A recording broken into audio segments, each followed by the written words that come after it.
آپ ہیں عالم کے آقا، آپ کا عالم غلام، آپ ہیں شاہ جہاں، شاہ دلاں، شاہ زمن، آپ کے دم سے مہو سالو شب و دن صبح و شام، مصطفیٰ مجتبیٰ آپ خیر الورا۔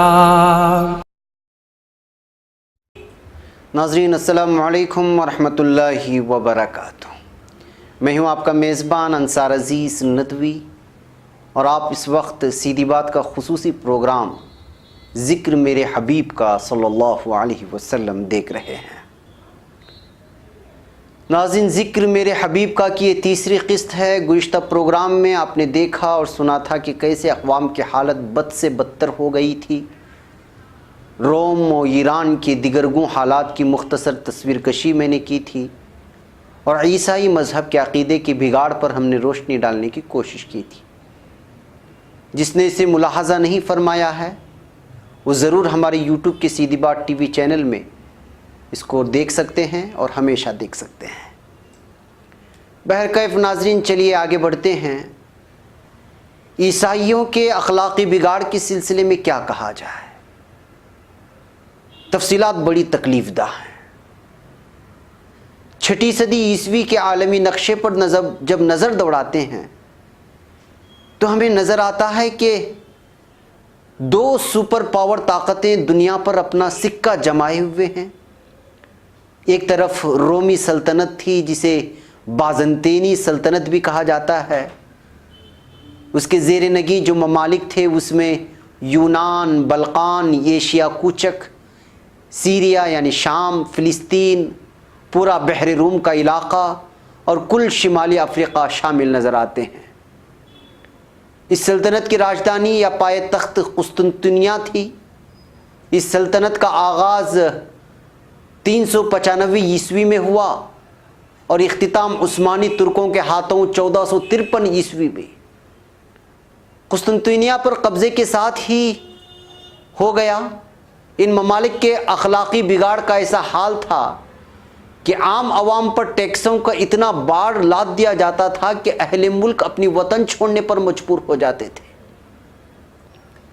بغاوتیں بار بار برپا کی جاتی یا ہوتی، یہاں تک کہ بقول جسٹینین جو انسائکلوپیڈیا کا برنانیکا میں اس موضوع پر لکھے جانے والے مقالے کا مصنف ہے، 533 عیسوی میں ہونے والے ایک فساد میں قسطنطنیہ کے 30,000 آدمی قتل کر دیے گئے تھے۔ وہ لوگ مال و دولت کے حریص تھے اور ان کا مشغلہ صرف یہی تھا کہ کسی نہ کسی ذریعے سے مال حاصل کیا جائے اور عیش کی زندگی گزاری جائے۔ ان لوگوں کے کردار میں ظلم و خباثت بھری ہوئی تھی۔ ان کے کھیل تماشوں پر نظر کی جائے تو معلوم ہوگا کہ یہ ظالم بڑے خونخوار قسم کے ہوتے اور ایذا رسانی میں ان کا کوئی ثانی نہیں تھا۔ حکماء کی اذیتیں اور بھی ہولناک ہوتی۔ حکماء یعنی سیاستدان مان لیجئے، حکمران مان لیجئے۔ مالداروں کی زندگی عیش و طرب سے عبارت تھی۔ عیش و طرب یعنی عیاش تھے، اور بھیانک سازشوں کی تیاری میں یہ ہمدم مصروف رہتے۔ انتہائی گھٹیا برائیوں سے ان کی زندگی معمور ہوتی۔ نبی کریم صلی اللہ علیہ وسلم کے نبی رحمت صلی اللہ علیہ وسلم جو کہ سیرت کی کتاب ہے، اس کے صفحہ نمبر 44 ملاحظہ کریں۔ اس کے مصنف لکھتے ہیں یہ ان مذاہب کا حال تھا جن میں سے اکثر اپنے اپنے زمانے میں اللہ کی طرف بلانے کے لیے آئے تھے۔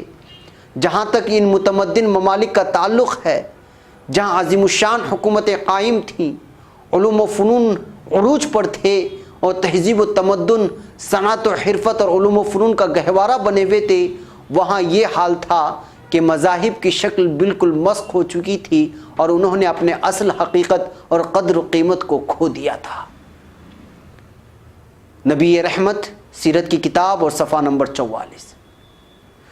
ناظرین، بلکہ واقعہ تو یہ ہے کہ پوری دنیا ہلاکت کے دہانے پر پہنچ چکی تھی اور انسانی معاشرہ جانوروں سے بھی بدتر زندگی گزار رہا تھا۔ جی ہاں ناظرین، اب آئیے بات کرتے ہیں آگ کی پوجا کرنے والے مجوسیوں کی۔ ناظرین سوچنے کی بات یہ ہے کہ کیا آگ بھی بھلا کبھی کسی کی ہدایت کا ذریعہ بن سکتی ہے؟ یہی آگ پرستی اس قوم کو چند رسوم و روایات کے خول میں بند کر چکی تھی۔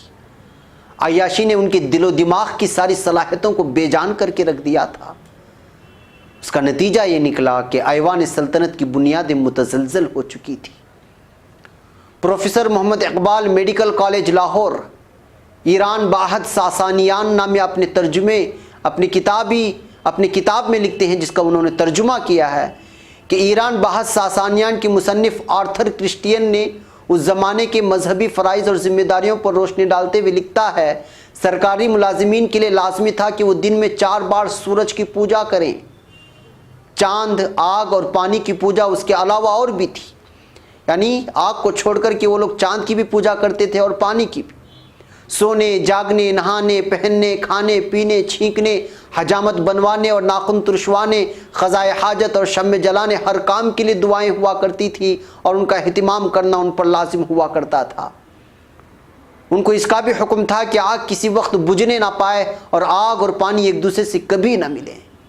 دھات کو زنگ نہ لگنے دیا جاتا، دھات یعنی کہ کوئی بھی دھات، لوہا، تانبا یا کچھ بھی، اس لیے کہ معدنیات بھی ان کی نگاہ میں مقدس ہوتی تھی، جا کہ ہندوستان میں، جیسا کہ ہندوستان میں ہماری ہندو برادری کا ہے، وہ ہر چیز کو خدا مان لیتے ہیں۔ ایرانی مجوسیوں پر لکھی گئی تاریخی کتابوں پر نظر ڈالی جائے تو محسوس ہوتا ہے کہ یہ سب ہندوستانی دیو مالاؤں، بھوت پریت کی کہانیوں سے مماثلت رکھتی نظر آتی تھی، جیسا کہ یہاں پہ ہمارے ہندوستان میں ہے۔ آپ کتابیں اٹھائیں گے، بلکہ ہندو دھرم کی وہ ساری کتابیں جس کو دھرم گرنتھ یا بہت ساری چیزیں کہی جاتی ہیں، وہ سب دیو مالاؤں کے قصے اور کہانی سے بھری ہوئی ہیں۔ ان کی اور موجوسیوں کی مماثلت ہوتی ہے عقیدے میں بھی اور عبادت گاہوں میں بھی، یہاں تک کہ انہوں نے میتھولوجی جیسا سبجیکٹ بھی تیار کر لیا تھا، جس میں مختلف قسم کے اصنام، دیوی دیوتاؤں کا تذکرہ ہوتا اور عجیب و غریب قسم کی داستانیں اس میں درج ملتی تھی، جو عقل اور عقیدے سے پرے ہوتی تھی، یعنی سمجھ میں نہیں آتی۔ ناظرین ایران کی قدیم تاریخ پر نظر ڈالتے ہیں تو معلوم ہوتا ہے کہ اس کا باعزت ملکوں میں شمار ہوتا تھا۔ عہد قدیم میں جو مذہب یہاں قائم تھا اس کا نام آبادی تھا، پھر آبادی نامی مذہب کو عروج حاصل ہوا، یہاں تک کہ زرتشت نامی شخص نے آتش پرستی یعنی آگ کی پوجا کو اس میں داخل کرتے ہوئے اس مذہب میں جان بھری۔ زرتشت نے خود کو ہادی باور کرانے میں کامیاب ہو گیا اور بہت جلد ایران کا سرکاری مذہب دین زرتشتی بن گیا تھا۔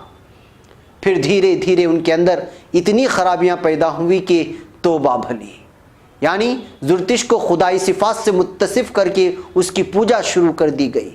پھر اس کے بعد یہاں اپنے وہ معبود بنا لیے گئے، ایک خیر کا خالق جس کا نام یزداں تھا اور دوسرا شر کا خالق جس کا نام اہرمن رکھ لیا گیا تھا۔ چاند، سورج، ستاروں، سیاروں کی پرستش کے ساتھ ساتھ چوری، رہزنی بھی شروع ہو گئی، یعنی جرائم بھی شروع ہو گئے۔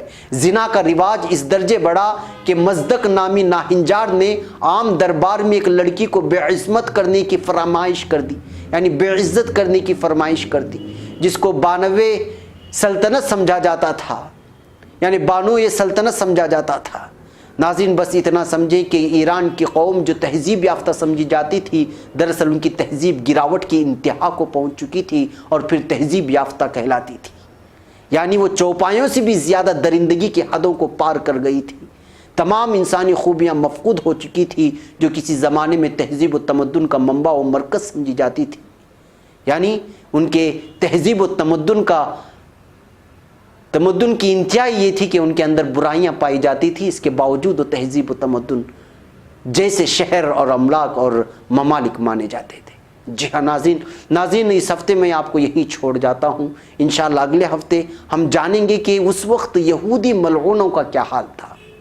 آپ نے عیسائیوں کا حال سنا، مجوسیوں کا حال سنا، اس زمانے میں یہودی بھی تھے، تو ان یہودیوں کا کیا حال تھا جن پر لعنت بھیجی گئی ہے، وہ میں انشاءاللہ اگلے ہفتے آپ لوگوں کے سامنے رکھنے کی کوشش کروں گا۔